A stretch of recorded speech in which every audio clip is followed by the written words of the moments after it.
Jai Shri Krishna Chaitanya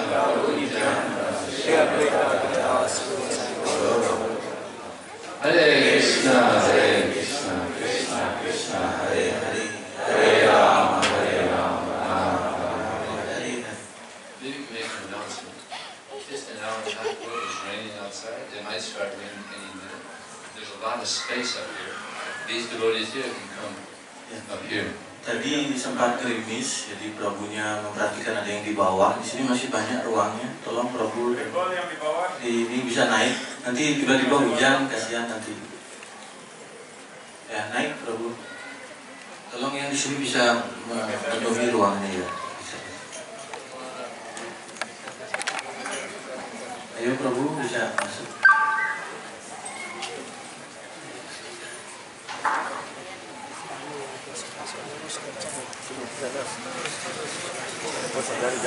See? It's start raining. Let's see.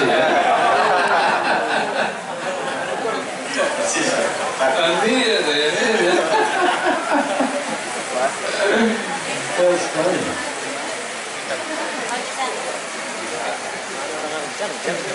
Krishna told me, yeah? So, Srila Prabhupada Ki Jai.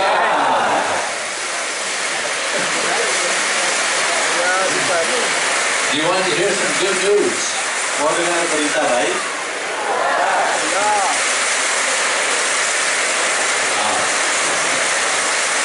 Lots of rain. Ya, deras hujannya. Prabhu, come here.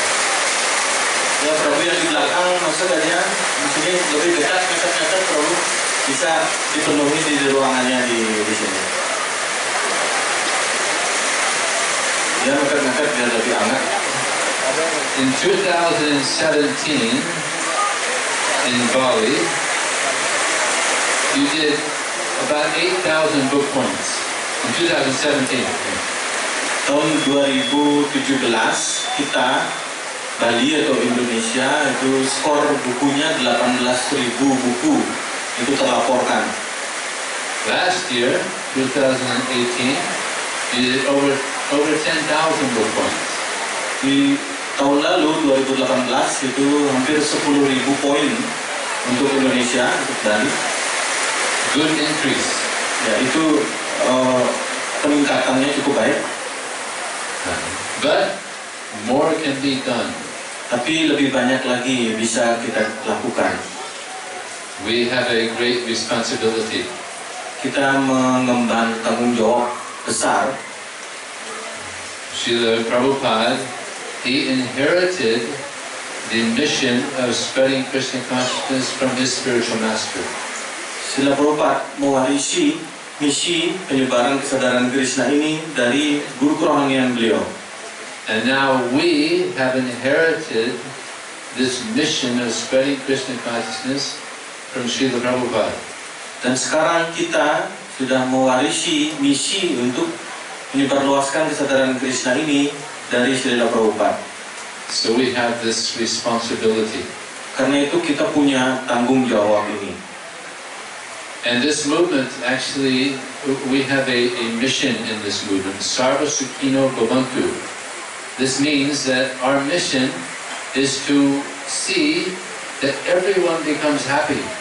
Dan kita di dalam gerakan kesadaran Krishna ini punya misi. Misi kita, Sarva Sukhino Bhavantu. Kita ingin melihat semua orang berbahagia. Isn't that a nice, neat mission? Ya, bukankah itu misi yang mulia? So, this book distribution, it helps people become very happy in their life. Kegiatan penyebaran buku ini akan membantu orang untuk berbahagia dalam hidup mereka. I'm curious, how many of you joined this movement because you received a book? Di Prabunya ingin tahu berapa di antara Prabu dan Mataji di sini yang ikut kesadaran Krishna karena membaca buku. Mohon angkat tangan. Wow, you see? Ya, bisa dilihat ya, banyak. So this is the power of book distribution. Inilah kekuatan dari penyebaran buku. The nature of the soul is eternality, knowledge, and bliss. Sifat dari sang roh adalah kekal, penuh kebahagiaan dan penuh pengetahuan. So everyone wants to be happy. Dan kita semua ingin berbahagia. But people, because they're ignorant, they're thinking they'll be happy by material enjoyment. Tapi orang-orang karena diliputi ketidaktahuan dan diliputi kegelapan, mereka menganggap mereka akan berbahagia melalui kenikmatan indria. So real happiness is inner happiness. Sedangkan kebahagiaan yang sejati itu adalah kebahagiaan yang di dalam. And this comes from Krishna consciousness. Dan kebahagiaan di dalam itu berasal dari kesadaran Krishna.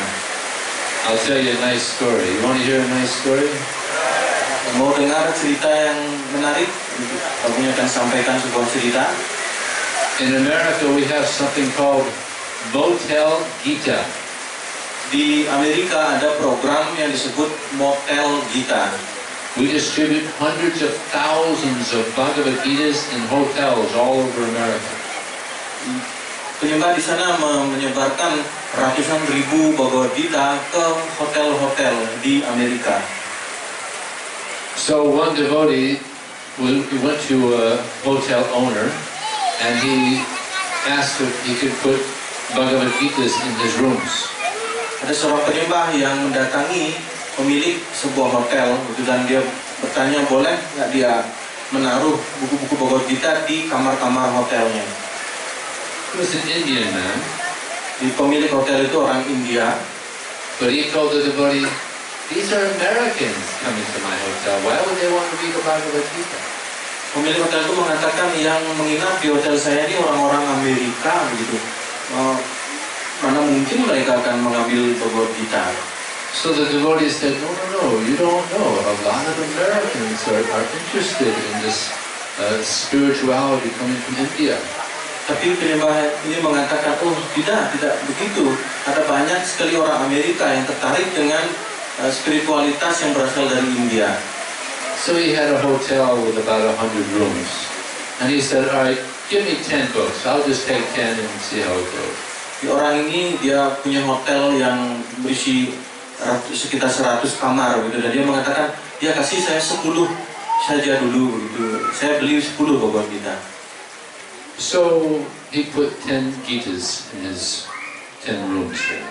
Maka kemudian dia taruh Bhagavad Gita itu di 10 kamar di hotelnya.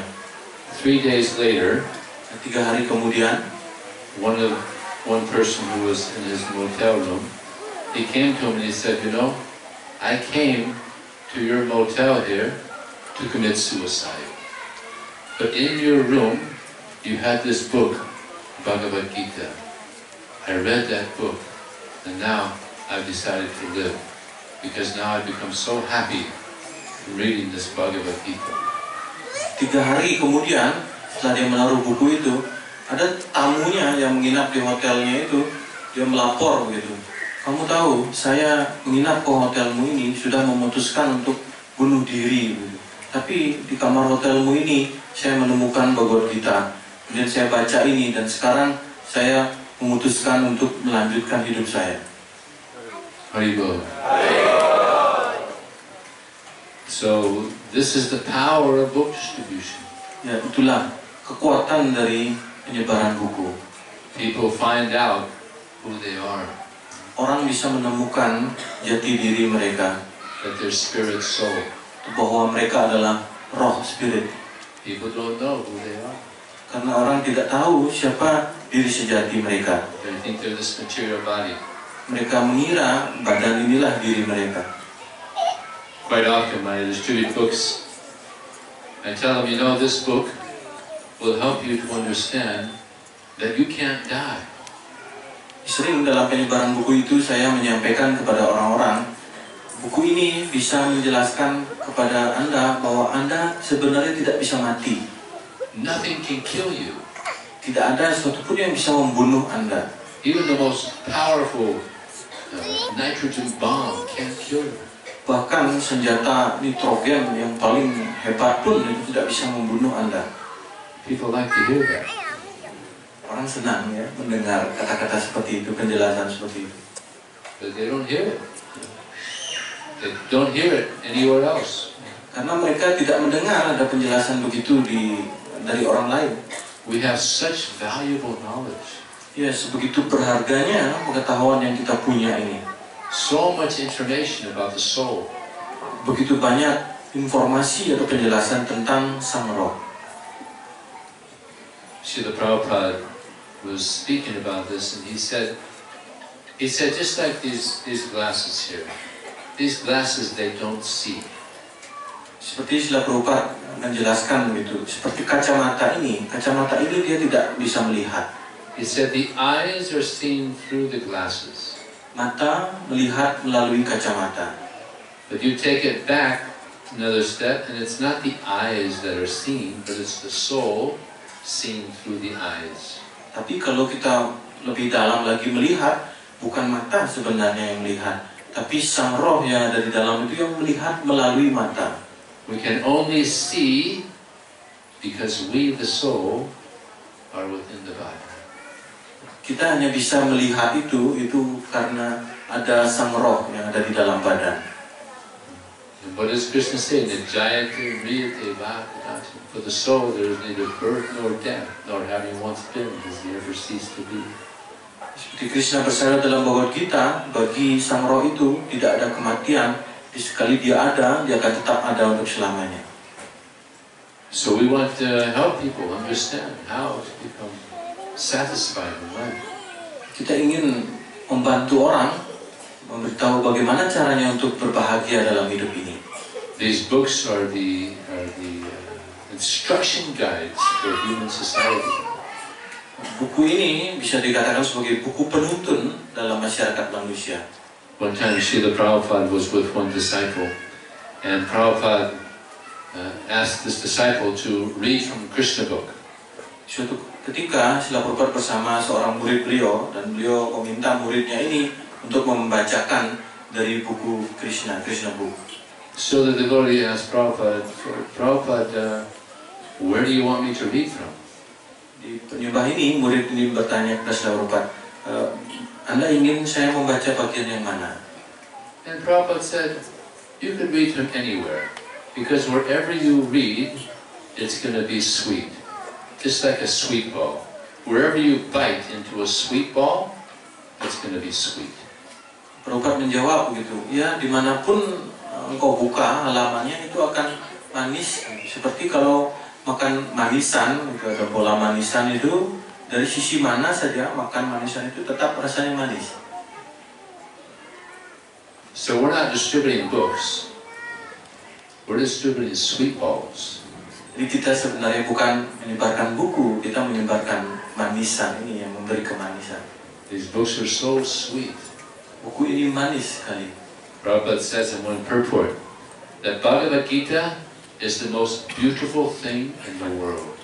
Srila Prabhupada menyampaikan di sebuah penjelasan beliau, Bhagavad Gita adalah buku yang paling indah, paling menawan di dunia. And it's spoken by the most beautiful person in all of creation. Dan buku ini disabdakan oleh kepribadian yang paling tampan, paling rupawan gitu di seluruh alam semesta.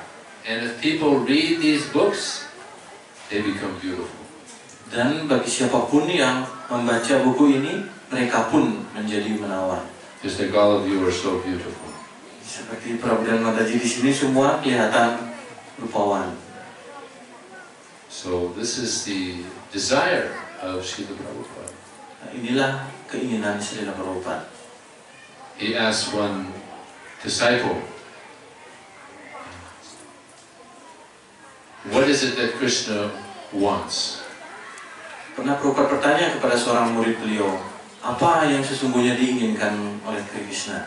And the devotee said, Krishna wants that everybody become a pure devotee and go back to Godhead. Penyembah yang tanya itu menjawab, Krishna ingin agar semua orang menjadi penyembah murni dan pulang kembali kepada Krishna.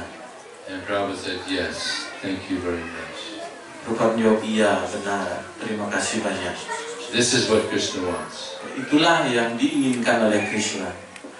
And Srila Prabhupada said the best way to allow this to happen, the best way this can happen is by book distribution. Dan Srila Prabhupada menjelaskan cara yang terbaik itu untuk mewujudkan hal itu adalah dengan penyebaran buku. Because this is knowledge by which people can become convinced about Krishna. Karena pengetahuan di dalamnya itulah yang memungkinkan orang untuk menjadi yakin pada Krishna. We can't even come close to understanding how important this knowledge is. Sungguhnya kita belum mampu memahami betapa pentingnya pengetahuan Bhagavad Gita ini. And book distribution is a real adventure. We don't know what's going to happen. Dan kegiatan penyebaran buku itu benar-benar suatu petualangan. Kita tidak pernah tahu apa yang akan terjadi. I'll tell you a nice story that happened recently here in Bali during the marathon. Saya akan ceritakan satu kisah yang menarik. Itu baru-baru ini terjadi selama maraton kemarin di Bali. One devotee was distributing books, and he showed the book to one man, and the man said, "Why does it say Bhagavad Gita as it is?" Seorang penyembah menyebarkan buku, dia menyodorkan buku kepada seorang laki-laki dan laki-laki ini mengatakan, kenapa disebutkan di situ Bhagavad Gita menurut aslinya? So the devotee explained the parampara and how the translator of this book, he's in a line of the Siddha succession, and he's given the pure message of the Bhagavad Gita. Dan penyembah itu menjelaskan bahwa buku ini berasal dari parampara, dan ini dari garis perguruan, menyampaikan pengetahuan ini secara murni turun-temurun. So he was looking through the Bhagavad Gita and he was very impressed. So he said, "I'll take 50." Laki-laki ini mendengarkan dengan seksama dan dia memandangi Bhagavad Gita, dia tampaknya tertarik. Dia mengatakan, ya saya beli 50. Very good.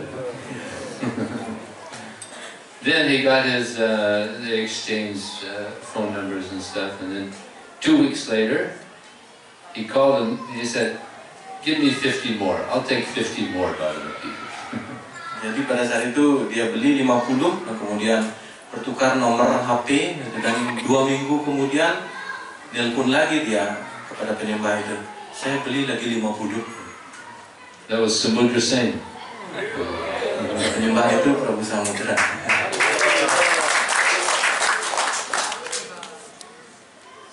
I was distributing books one time in Australia, and I knocked on a door. I was going door to door. You do door to door here also? Yeah. Yeah. So, man answered the door, and he saw they had the Bhagavad Gita. He said, "No, I'm not interested. I worship Satan." Jadi suatu kali Prabunya menyebarkan buku di Australia. Beliau melakukannya dari rumah ke rumah gitu, dan suatu hari beliau mendatangi sebuah rumah, mengetuk pintu, dan kemudian orangnya membuka dan melihat Prabunya membawa Bhagavad Gita. Orang itu langsung berkata, "Oh tidak, saya pemuja setan." So I said, "Oh, you worship Satan? Well, this is about God, so you should know your enemy." Prabunya menjawab, "Oh, Anda pemuja setan. Buku ini tentang Tuhan. Jadi Anda harus kenal musuh Anda." He said, "Okay, good point. All right, I'll take one." Dia mendengar kata-kata seperti itu, orang itu mengatakan, "Oh iya ya, bagus poin yang Anda sampaikan. Ya saya beli 1. And one amazing thing that happened a couple of years ago, one devotee was distributing books.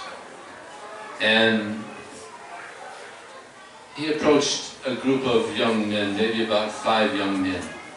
Ada kejadian yang menarik beberapa tahun yang lalu. Ada seorang penyembah menyebarkan buku. Dia mendatangi ada sekelompok pemuda, itu anak-anak muda sekitar 5 atau 6 orang. So one of them said, "My friends, you should all get this book. This book is amazing." salah seorang dari pemuda itu mengatakan, teman-teman, kalian semua harus beli buku ini. Buku ini luar biasa. I got this book about a week ago, and I couldn't put it down. I was reading it all night long, and it's amazing. Saya sudah beli buku ini seminggu yang lalu, dan sampai sekarang saya belum bisa menaruhnya. Saya terus membacanya. Luar biasa sekali isinya. I used to be an atheist, and after reading this book, now I believe in God. Pemuda ini melanjutkan, sebelumnya saya adalah ateis, saya tidak percaya pada Tuhan. Tapi setelah membaca buku ini, saya menjadi percaya, yakin pada Tuhan. And I used to hate people. Sebelumnya saya sering membenci orang. Now I love people. Sekarang saya bisa mencintai orang lain. It's amazing, huh? Luar biasa. So they all took books. Semua teman-temannya, para pemuda itu beli buku. So these books, they change people's lives Ya, buku-buku ini mengubah hidup orang-orang. in a very positive way. Mengubahnya ke arah yang sangat positif. So I encourage all of you to distribute more books. Karena itu saya mendorong kepada para penyembah sekalian untuk menyebarkan buku lebih banyak lagi. Now my understanding is that mostly you distribute books during the marathon. Jadi yang saya pahami di sini kebanyakan penyembah menyebarkan buku selama waktu maraton. Yes? Benar? Yeah? What about the rest of the year? Bagaimana dengan waktu lainnya selain maraton? Menyebarkan buku juga? Yeah? Okay. Okay, good. Are you familiar with the monthly Sankirtan festival? Are you familiar with the monthly Sankirtan festival? Apakah sudah tahu tentang program yang disebut sebagai Festival Sankirtan Bulanan? You have that here? Apa sudah berlangsung di sini? No. I'll explain to you what it is. It's a really nice program. It's something that's going on all over the world. What it is this devotee Vaisheshika Prabhu, he started it. So once a month, on Saturday, devotees go out and distribute. And they have before the book distribution, they have a Sankirtan talk. And they just go out for maybe 3 or 4 hours. They come back and a big feast. That usually attracts a lot of people. Di Prabunya akan sampaikan sedikit tentang program ini yang sudah berlangsung cukup lama dan di hampir di semua tempat di seluruh dunia itu sudah berlangsung. Ini diawali dirintis oleh Prabu Vaisheshika. Jadi yang dilakukan adalah sebulan sekali pada hari Minggu para penyembah berkumpul datang ke tempel gitu, dan kemudian mereka membicarakan atau mendiskusikan tentang kegiatan Sankirtan, penyebaran buku sebentar, dan setelah itu setelah berdiskusi mereka keluar menyebarkan buku selama mungkin 3 atau 4 jam. Mereka menyebar itu bersama-sama. Setelah itu kembali berkumpul dan kemudian berpesta. Biasanya yang berpestanya ini yang ramai datang. Only 3 or 4 hours a month, not very much, right? But if you have a lot of people doing a little, it becomes a lot. Ya, cukup 3 sampai 4 jam sebulan sekali. Itu tidak berat ya. Tapi kalau itu dilakukan banyak orang, banyak penyembah, maka hasilnya juga akan banyak. Just to let you know how great the result you can get from just doing this. In America, the number 2 temple in the country is ISKCON of Silicon Valley, where they only do the monthly Sankirtan festival. So they do huge, but just people going out that once a month. Sebagai hasil dari kegiatan itu yang rutin dilakukan. Jadi yang urutan kedua tempel di Amerika itu juara penyebaran buku itu adalah dari ISKCON Silicon Valley itu, dan di sana mereka melakukan kegiatan penyebaran buku itu hanya mengandalkan program monthly Sankirtan itu. Jadi sebulan sekali mereka berkumpul. Jadi hasilnya sangat luar biasa. So Do you think you can do the monthly Sankirtan festival here? Jadi apakah kira-kira penyembah di sini bisa melakukan itu? Yeah. Sebulan sekali Yeah. festival Sankirtan. Hey-o!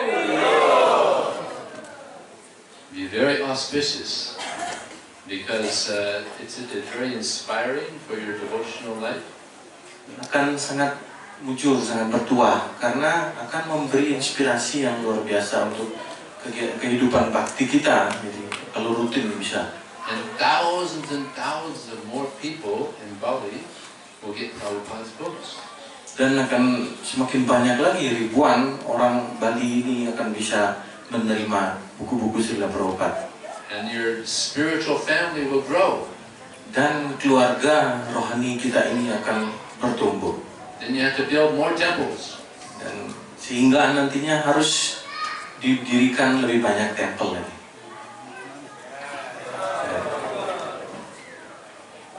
So yes, book distribution is very auspicious.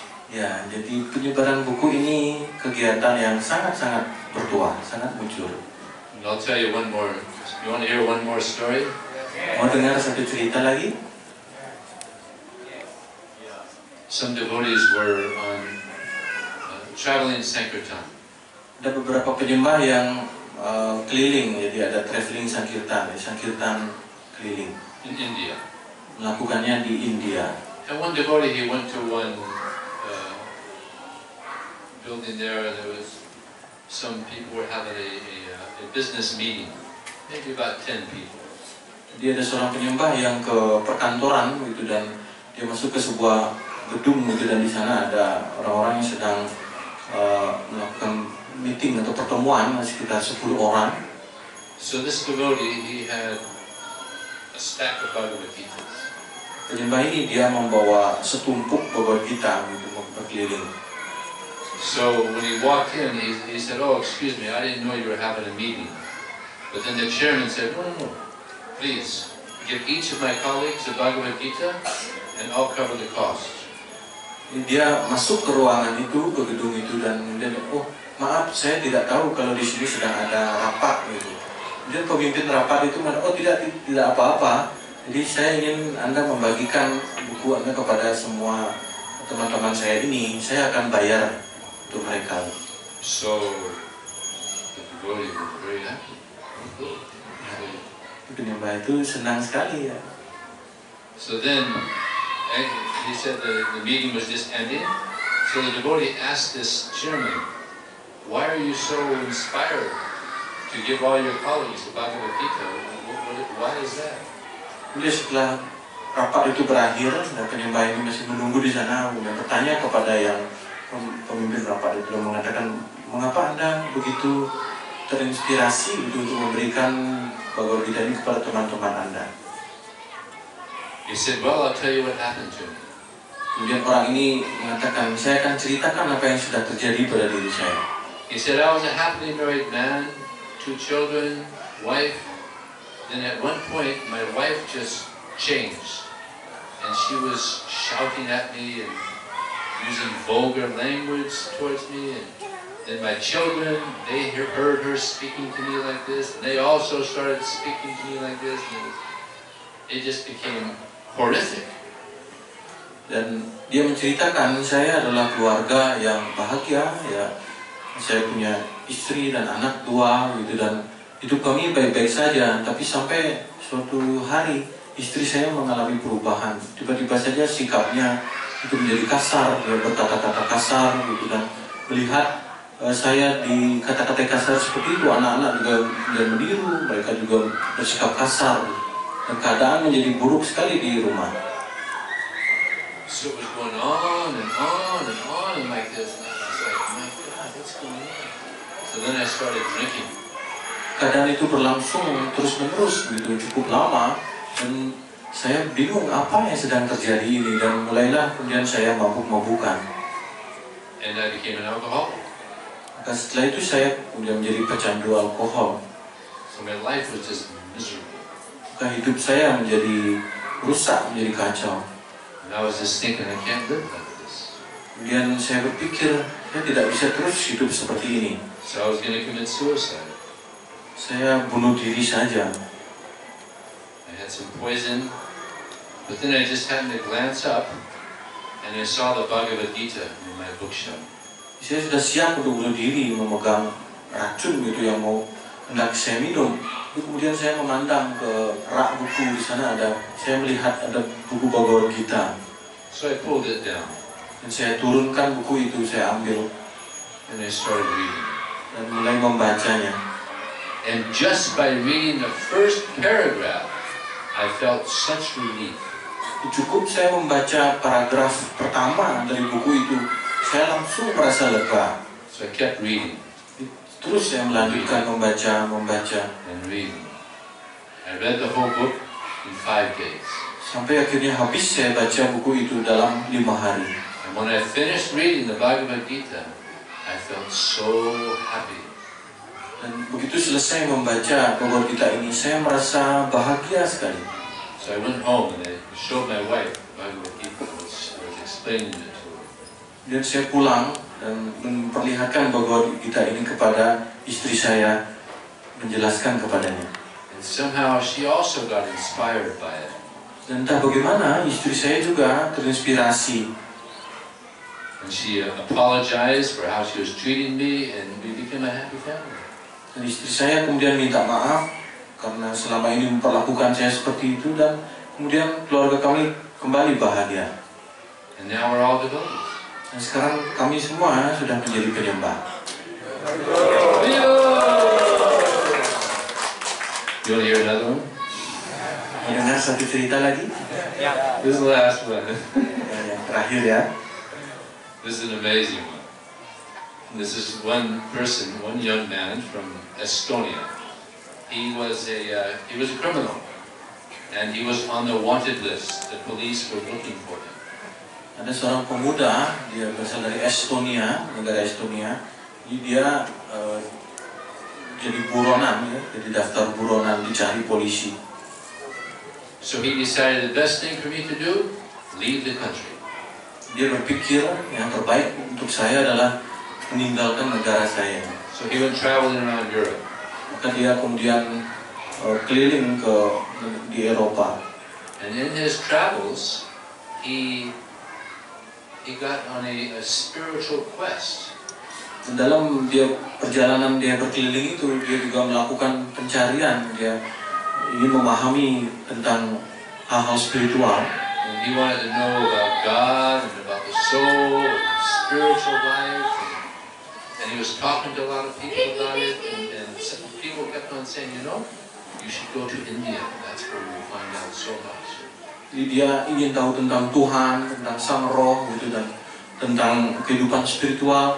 Dan dia bertanya kepada siapapun yang dia temui. Dan rata-rata mereka mengatakan, oh, kalau kamu ingin tahu seperti itu, kamu pergilah ke India. So finally, he had heard this so much, he decided to hitchhike to India. Dan setelah dia banyak mendengar orang berkata seperti itu, akhirnya dia memutuskan untuk melanjutkan perjalanannya itu menuju India. So he's traveling around India and he's finding out he's getting a lot of information. Kemudian dia sampai di India, dia berkeliling di seluruh India itu dan mempelajari banyak hal dia ketahui. Then he got one of Prabhupada's books. Akhirnya dia mendapatkan salah satu buku Srila Prabhupada. And he was really impressed. Di sanalah dia sangat terkesan. And he found out where there was a temple. Kemudian dia akhirnya mengetahui bahwa ternyata ada tempel-tempel. He started visiting the temple. Mulailah dia juga mengunjungi tempel-tempel. Eventually he became a brahmachari. Dan lambat laun dia kemudian jadi brahmachari. Fired up brahmachari. Brahmachari yang penuh semangat. So then, after a couple of years, he went and thought maybe I should call my mother because he hadn't called his mother for like 4 years or something. Jadi setelah beberapa tahun seperti itu berjalan, dia berpikir mungkin saya perlu menelpon mengabari ibu saya. Sudah bertahun-tahun saya tidak mengabari ibu. So he's talking to his mother. Kemudian dia menelpon dan ngobrol dengan ibunya. And then he says, "Oh yeah, I forgot to tell you, I'm a monk now." Dan kemudian dalam obrolan itu dia menyampaikan kepada ibu, oh ya saya lupa menyampaikan kepada ibu, sekarang saya jadi biksu. She said, "You're a monk?" Ibunya mengatakan, kamu jadi biksu? I can't believe it. Saya tidak percaya. He said, "Yeah, I've been a monk for 2 years." Dia mengatakan, ya saya sudah dua tahun ini jadi biksu. Incredible. Luar biasa gitu ibunya. She said, "Well, what kind of a monk are you?" Ibunya bertanya, jadi biksu macam apa kamu? "I'm a Hare Krishna monk." Dan dia mengatakan, saya biksunya Hare Krishna. And she said, "Well, Hare Bol." Ibunya menjawab di telepon itu, oh Hare Bol kalau gitu. And he said, "How do you know Hare Bol?" Dan penyembahnya mengatakan, oh kok ibu tahu Hare Bol? She said, "I'm a devotee too." Saya penyembah juga, ibunya menjawab. He said, "How do you become a devotee?" Ditanya kepada oleh anaknya, bagaimana ibu jadi penyembah?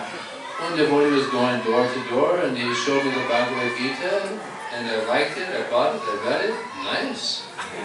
Dan ibunya bercerita waktu ada seorang penyembah yang datang mengetuk pintu, kemudian menawarkan Bhagavad Gita, ibu beli dan baca, oh ya bagus, ibu ikuti.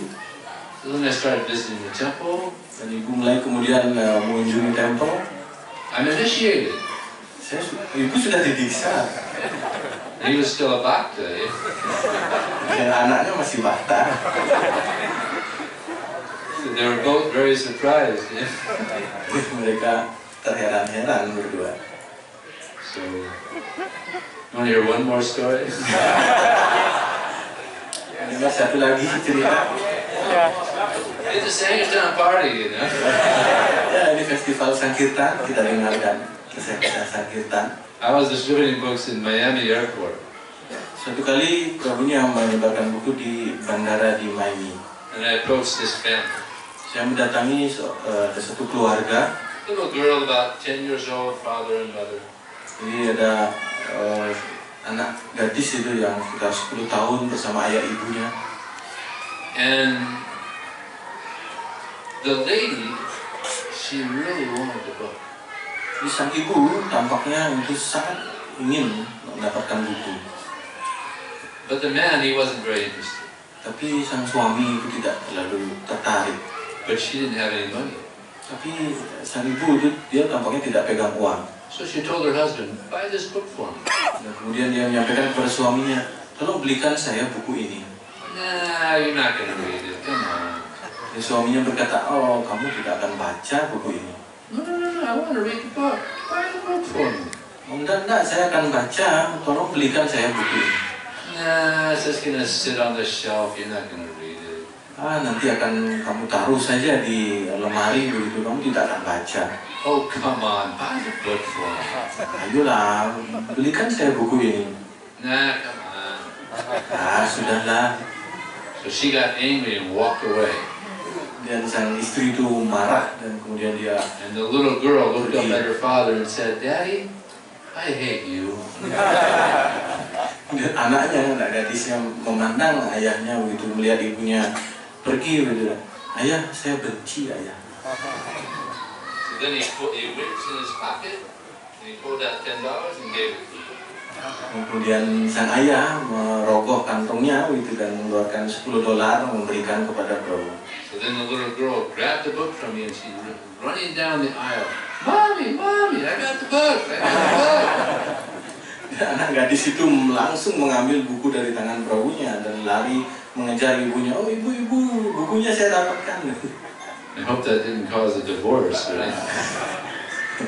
Saya berharap itu tidak menyebabkan perceraian di antara mereka. You want to hear another one? Dengar satu lagi. I was distributing books in the Los Angeles airport. Prabunya sedang menyebarkan buku di bandara di Los Angeles. And I approached one Indian man. Dan bertemu dengan orang India. He said, and I offered the Bhagavad Gita to him. He said, "You're not going to believe it." Prabunya menyodorkan Bhagavad Gita kepada orang ini. Dia mengatakan, kamu tidak akan percaya. So he reached down in his bag, and I'm thinking he's gonna offer the Bhagavad Gita, like he already has a Bhagavad Gita. he said, I have to show you something. So he was reaching in his bag, and I thought he was going to show me the Bhagavad Gita that he already had. Jadi orang ini mengatakan dia mengambil ancang-ancang mau membuka tasnya begitu. Dia seperti mau menunjukkan sesuatu. Ya, Prabunya berpikir mungkin dia mau menunjukkan bahwa dia juga sudah punya Bhagavad Gita itu. Jadi kemudian dia membungkuk membuka tasnya. So to my surprise, he pulls out the Bible. Yang mengagetkan adalah ternyata dia dari tasnya itu mengeluarkan Alkitab. So I said, isn't that ironic? I'm American, I'm offering you the Bhagavad Gita, you're Indian, and you're showing me the Bible. Prabunya mengatakan, ya ironis ya, saya orang Amerika, saya nyodorin kamu Bhagavad Gita, kamu orang India, kamu bawa Alkitab gitu. So I told him, you know, I've already read the Bible. Have you read the Bhagavad Gita? Kemudian Prabunya melanjutkan, saya sudah baca Injil, Alkitab itu, tapi kamu sudah baca Bhagavad Gita? He said no. Dia katakan belum. So I said, well, you should read the Bhagavad Gita. Maka kamu harus baca Bhagavad Gita. Okay. Oh baiklah, saya baca. Another time, same airport, Los Angeles. Di pada saat yang lain di bandara yang sama di Los Angeles, I approached a man, and he was showing a little bit of interest. saya mendatangi seorang pemuda, gitu. Orang ini, laki-laki ini, dia memperlihatkan sedikit rasa ketertarikan. So I was going back and forth. He was showing a little interest, and he said, well, nah, I'm not that interested. Dia seperti tarik ulur gitu terjadi di dalam dirinya. Dia menunjukkan ketertarikan, tapi kemudian mengatakan, ya saya tidak terlalu tertarik sih. So I pointed to his head, and I said, up here, you're not interested. Kemudian, But here, I pointed to his heart, you're very interested. yang Prabunya mengatakan kepada laki-laki ini, sambil menunjuk di sini, Anda tidak tertarik. Tapi di sini Anda sangat tertarik. He said, all right, you got me. Laki-laki mengatakan, iya, kamu dapatkan saya. And just recently, I was distributing books in Australia. Baru-baru ini saya menyebarkan buku di Australia. And some Indians came to my table. Ada beberapa orang India yang datang ke meja saya menyebarkan buku. So I said to them, you know what really amazes me? Is I'm American, and I've read this Bhagavad Gita about 10 times. Actually, I've lost count. It's such a great book. But practically every Indian I've ever met has not read the Bhagavad Gita. And I can't figure it out. Why don't they read the Bhagavad Gita? Prabunya menyampaikan pada beberapa orang India itu, saya ini orang Amerika, tapi saya mungkin sudah 10 kali lebih saya membaca Bhagavad Gita ini, dan saya menemukan ini luar biasa sekali. Dan saya tidak habis pikir, setiap orang India yang saya temui, di rata-rata mereka itu belum pernah baca Bhagavad Gita. I tell them, this book is my favorite book in the world. It's just beautiful. It's a wonderful book. And then I asked them, have you read the Bhagavad Gita, cover to cover? Kemudian Prabunya melanjutkan, bagi saya buku ini adalah buku yang paling luar biasa, paling menakjubkan. Jadi, apakah Anda sudah pernah membaca buku ini? No. Orang-orang India itu mereka mengatakan tidak. So I said, you should read this book. Jadi Anda harus membaca buku ini. And they said, all right. Maka mereka mengatakan, ya baiklah. They both took Bhagavad Gita. Jadi dua orang itu mereka membeli Bhagavad Gita. So this is a good thing to say to the Indians. Put them, get them on make them feel a little guilty, Itu cara yang baik untuk mendekati orang India, ya. Buat mereka sedikit merasa bersalah. But what I do is I glorify it. I glorify the Bhagavad Gita like anything. And then I ask them, have you read it yet? Tapi yang saya lakukan adalah saya memuliakan, mengagungkan Bhagavad Gita. Kemudian bertanya, apakah Anda sudah membacanya? I was telling them it's famous. The Bhagavad Gita is famous all over the world, studied in universities around the world. But Indians don't read it. Ya, Bhagavad Gita ini terkenal di seluruh dunia, dan dipelajari di semua universitas. Tapi sayangnya orang-orang India kok nggak baca. You know what they say a lot of times? Oh no, my grandmother, she told me all about it. Jadi apa yang kebanyakan dijawab oleh orang India, mereka kebanyakan berkata, oh ya nenek saya sudah sering cerita-ceritain kepada saya. Isn't it? Okay. It's getting a little late. Ya sudah We have, I think there's an award ceremony. Yeah? ya. Kita bisa lanjutkan. While they're doing that, maybe